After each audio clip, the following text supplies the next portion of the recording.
बनती धरले तेव्हा लय गेलो दोरा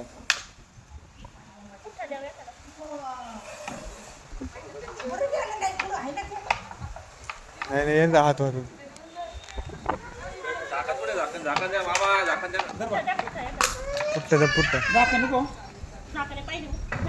नारायणगाव येथील गुंजाळ ट्रेडर्स जे गुंजाळ बंधू आहे सुभाष शेठ गुंजाळ प्रशांत गुंजाळ यांच्या दुकानात नाग आला होता. तो नागेश्वरी केदार हिने त्याला पकडले आणि त्याला रेस्क्यू करून त्याला जंगलाच्या म्हणजे निसर्गाच्या सानिध्यात सोडणार आहे. नागेश्वरी काय सांगशील, किती वाजता हा पकडला?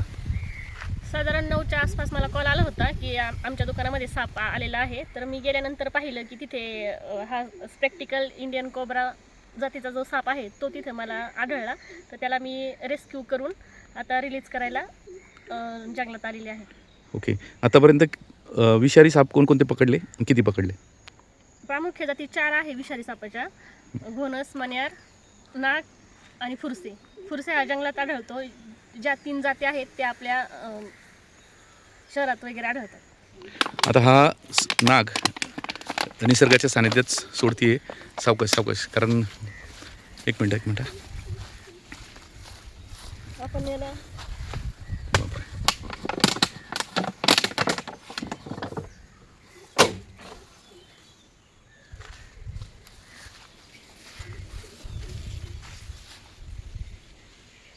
हा कधी जाईल आता? आपण गेल्यानंतर जाईल. आपण जोपर्यंत इथं आहे तोपर्यंत असंच राहणार आहे. बापरे, म्हणजे तो असाच थांबतो का? त्याला पकडले आपण, त्याच्यामुळे तो थोडा ॲग्रेसिव्ह आहे. जोपर्यंत आपण इथून हलत नाही तोपर्यंत तो असाच इथं जाणार नाही. मला थोडक्यात सांग की अशा प्रकारचे नाग साप तू अनेक वेळा पकडलेत, दक्षता कशी घ्यावी नागांपासून किंवा विषारी सापांपासून, काय सांगशील? आता सध्या पावसाचं सीझन चालू आहे. बुळ्यांमध्ये पाणी जाऊन असे जे साप आहेत ते निवाऱ्यासाठी आपल्या घरांकडे येतात. तर काळजी घेतली पाहिजे की घरापाशी अडचण नको आहे. काही कचरा किंवा काही आडगळीच्या वस्तू ठेवू नका, कारण त्यांना ती लपायला जागा होते. तर नागरिकांनी काळजी घेतली पाहिजे की साफसफाई घराच्या आसपास ठेवली पाहिजे, जेणेकरून त्यांना लपायला जागा नको आहे. आणि ते असे पण ते आता बिळामध्ये पाणी जाते म्हटल्यावर आपण निवासस्थानाकडे येणार. बरोबर. आपण मागच्या वेळेस सुद्धा अशा प्रकारे निसर्गाच्या सानिध्यात नाग सोडला होता. बऱ्याच वेळ पाहिलं की आपण खूप लांब गेलो होतो तरी फणा काढून तो उभा होता. आत्तासुद्धा हा फणा काढून उभा आहे. साधारण किती वेळाने हा निसर्गाच्या सानिध्यात जाईल? जोपर्यंत आपण आहे तोपर्यंत हलणार नाही. त्याला असं वाटतंय की म्हणजे धोका आहे की काय, म्हणून तो असाच थांबतो. जोपर्यंत त्याला धोका जाणवतो तो असंच राहणार आहे. आपण इथून गेल्यानंतर तो जसं जसं मी फिरतोय तसं तसं तो सुद्धा फिरतोय त्याचा फणा. त्याला स्वतःचा म्हणजे जीव वाचवण्यासाठी तो असा स्तब्ध उभा आहे. त्याला धोका जाणवतोय म्हणून तो असं उभा आहे.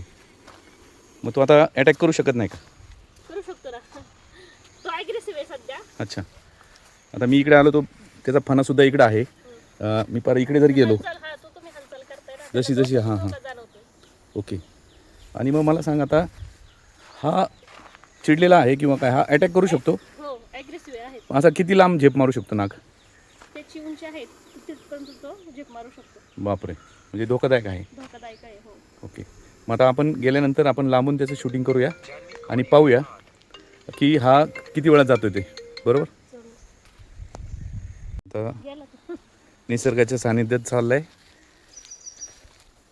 बराच वेळ ताटकळला होता आणि अखेर तो कुठं गेला बघ बरं. दिसतोय का? परत येऊ शकतो का रिटर्न? नाही. ओके.